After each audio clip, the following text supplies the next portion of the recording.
नमस्कार, the wire bulletin में एक बार फिर आप सभी का स्वागत है। मैं ऋतु तोमर और शुरुआत करते हैं सुर्खियों से। नागरिकता संशोधन विधेयक राज्यसभा में पेश, विपक्ष ने भारी विरोध जताया। गुजरात दंगे मामले में प्रधानमंत्री नरेंद्र मोदी को क्लीन चिट। हैदराबाद में हुई मुठभेड़ की जांच सुप्रीम कोर्ट अपने किसी पूर्व जज को सौंप सकता है। झारखंड लिंचिंग मामले में 6 आरोपियों को जमानत। और कोयला खदान के लिए ओडिशा में करीब 40,000 पेड़ काटे गए। और अब खबरें विस्तार से। केंद्रीय गृह मंत्री अमित शाह ने बुधवार को राज्यसभा में नागरिकता संशोधन विधेयक पेश किया। इस दौरान अमित शाह ने कहा कि भारत के मुसलमान भारतीय नागरिक थे, हैं और रहेंगे। पाकिस्तान, बांग्लादेश और अफगानिस्तान के गैर मुस्लिम प्रवासियों को भारतीय नागरिकता प्रदान करने के प्रावधान वाले इस विधेयक को पेश करते हुए गृह मंत्री ने कहा कि इन तीनों देशों में अल्पसंख्यकों के पास समान अधिकार नहीं है। उधर विपक्ष ने इस विधेयक को लेकर सरकार पर निशाना साधा है। इस दौरान कांग्रेस नेता आनंद शर्मा ने कहा कि मोदी सरकार इस विधेयक को किसी भी तरह पारित कराना चाहती है और इसके लिए वो किसी की सुनने को तैयार नहीं है। उन्होंने इसे देश की बुनियाद पर हमला बताते हुए कहा कि आपने कहा है कि ये ऐतिहासिक बिल है, लेकिन इतिहास इसे किस दृष्टि से देखेगा ये वक्त बताएगा। हम इसका विरोध करते हैं।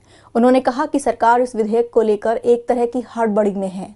आनंद शर्मा ने कहा कि बंटवारे की 2 नेशन की थ्योरी कांग्रेस नहीं लेकर आई थी। उन्होंने कहा कि आपने इतिहास लिखने का किसी को प्रोजेक्ट दिया है तो कृपया करके ऐसा ना करें। औपचारिक रूप से सावरकर ने घोषणा की थी कि जिन्ना के 2 राष्ट्र सिद्धांत से उन्हें कोई आपत्ति नहीं है। चुनाव घोषणा पत्र किसी भी पार्टी का हो, संविधान से बड़ा नहीं होता। गांधी और पटेल का सिर्फ नाम नहीं लें, गांधी का नाम सिर्फ विज्ञापन के लिए नहीं लें। अगर वो आज होते तो प्रधानमंत्री से मिलकर दुखी होते। कांग्रेस के ही वरिष्ठ नेता कपिल सिब्बल ने विधेयक का विरोध करते हुए कहा कि नागरिकता संशोधन विधेयक के जरिए संविधान की धज्जियां उड़ाई जा रही हैं। उन्होंने कहा कि उन्हें नहीं पता कि गृह मंत्री अमित शाह ने इतिहास कहां से पढ़ा है। 2 नेशन थ्योरी कांग्रेस की नहीं थी।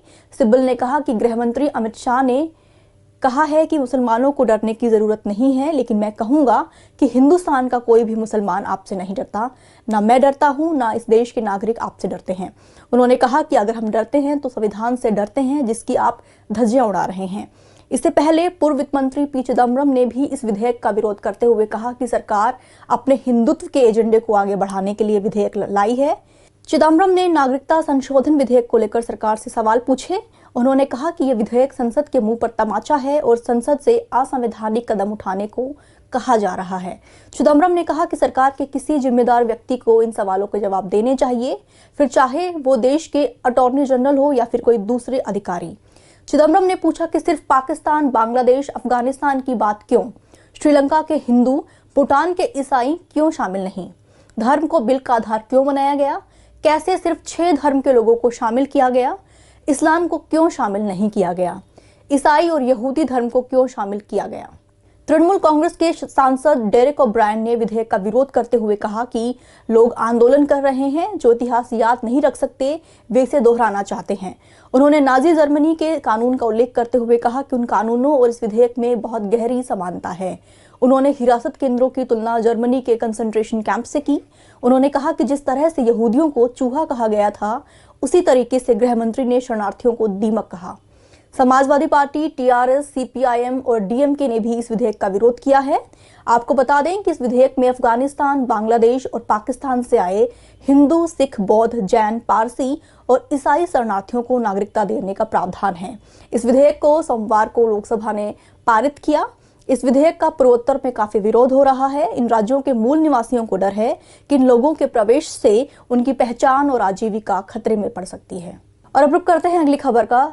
2002 में गुजरात में हुए दंगों की जांच के लिए बने नानावटी आयोग ने नरेंद्र मोदी को क्लीन चिट दे दी है।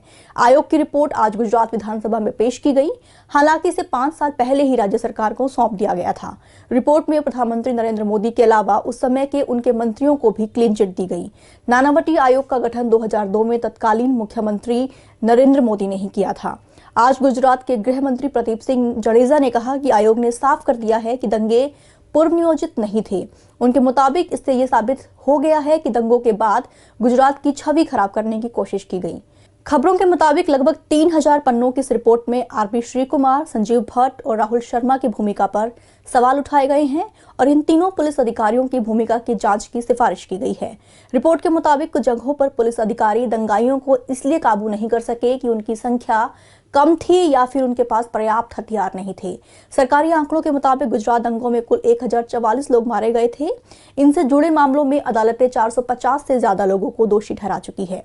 मालूम हो कि 27 फरवरी 2002 को गोधरा स्टेशन के पास साबरमती एक्सप्रेस के स्लीपर कोच S6 को जला दिया गया था।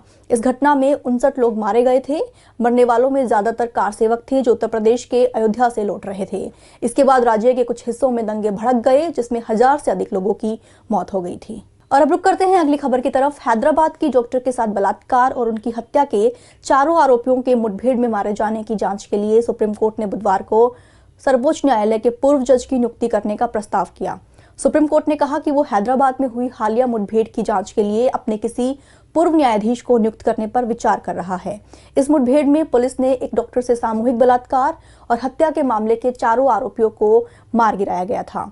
Chief justice S.A. बोबडे, न्यायमूर्ति S. अब्दुल नजीर और न्यायमूर्ति संजीव खन्ना की पीठ ने कहा कि हम इस तथ्य के प्रति सचेत हैं कि तेलंगाना उच्च न्यायालय ने इस घटना का संज्ञान लिया है। सुप्रीम कोर्ट सिर्फ यही चाहती है कि दिल्ली में रहने वाले सुप्रीम कोर्ट के किसी पूर्व न्यायाधीश को इस मामले की जांच करनी चाहिए। पीठ ने स्पष्ट किया कि इस घटना की जांच करने वाले पूर्व न्यायाधीश को दिल्ली में रहकर काम करना होगा। उधर तेलंगाना सरकार की ओर से वरिष्ठ अधिवक्ता मुकुल रोहतगी और अधिवक्ता कृषांक कुमार सिंह ने कहा कि उन्होंने मुठभेड़ के मामले में शीर्ष अदालत के निर्देशों का पालन किया है और सारे मामलों को पहले ही राज्य CID को सौंप दिया है।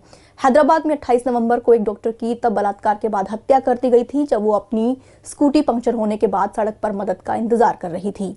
आरोपियों ने हत्या के बाद पीड़िता का शव जला दिया था। इस घटना को लेकर सड़क से संसद तक आक्रोश था। आरोपी गिरफ्तारी के 2 दिन बाद ही पुलिस मुठभेड़ में मारे गए थे। और बढ़ते हैं अगली खबर की तरफ। झारखंड के सरायकेला खरसावा जिले में चोरी के आरोप में भीड़ द्वारा पीट कर मारे गए तबरेज अंसारी की हत्या के मामले में 6 आरोपियों को हाईकोर्ट ने जमानत दे दी। हाईकोर्ट के जस्टिस R मुखोपाध्याय की पीठ ने इस घटना के 6 महीने बाद आरोपियों को जमानत दी। इस मामले की सुनवाई के दौरान आरोपियों के वकील S.A. साहनी ने पीठ को बताया कि तबरेज अंसारी मामले में इनका नाम FIR में नहीं है और नामजद आरोपी पप्पू मंडल ने भी पुलिस को दिए अपने बयान में इनके नाम नहीं लिए। वकील S.K. साहनी ने दलील दी है कि इसके बावजूद आरोपी 25 जून से लेकर अब तक जेल में बंद हैं। एक वरिष्ठ पुलिस अधिकारी ने उस समय कहा था कि सरायकेला खरसावा जिले में 17 जून को तबरेज अंसारी और उसके 2 सहयोगियों ने कथित तौर पर चोरी के इरादे से एक घर में घुसने की कोशिश की, जिसके बाद अंसारी को पकड़कर भीड़ ने बेरहमी से पीटा था। पुलिस अधिकारी ने कहा कि पुलिस अगली सुबह घटनास्थल पर पहुंची और ग्रामीणों की शिकायत के बाद अंसारी को जेल ले गई। उन्होंने कहा कि जेल में अंसारी की तबीयत बिगड़ने पर उन्हें सरायकेला खरसावा जिले के सदर अस्पताल ले जाया गया। बाद में तबीयत और बिगड़ने पर उन्हें जमशेदपुर के टाटा मेन हॉस्पिटल ले जाया गया, जहां 22 जून को अंसारी की मौत हो गई। आरोपियों के वकील ने पीठ को बताया है कि ऐसे में ये हिरासत में हुई मौत का मामला है, इसलिए आरोपियों को जमानत मिलनी चाहिए। आपको बता दें कि भीड़ की हिंसा के इस मामले में तबरेज की पत्नी ने FIR दर्ज कराई, जिसमें आरोप है कि तबरेज को भीड़ ने खंबे से बांधकर उसकी पिटाई की थी। इसकी वजह से उनकी मौत हो गई। और अब रुक करते हैं बुलेटिन की आखिरी खबर की तरफ। कोयला खदान के लिए रास्ता बनाने के लिए 9 दिसंबर 2019 को ओडिशा के संबलपुर जिले के तालाबीरा गांव में लगभग 40,000 पेड़ काट दिए गए। इस साल 28 मार्च को केंद्रीय पर्यावरण, वन और जलवायु परिवर्तन मंत्रालय ने एक ओपन कास्ट कोयला खनन परियोजना के लिए 1038 हेक्टेयर वन भूमि देने की सहमति दी थी।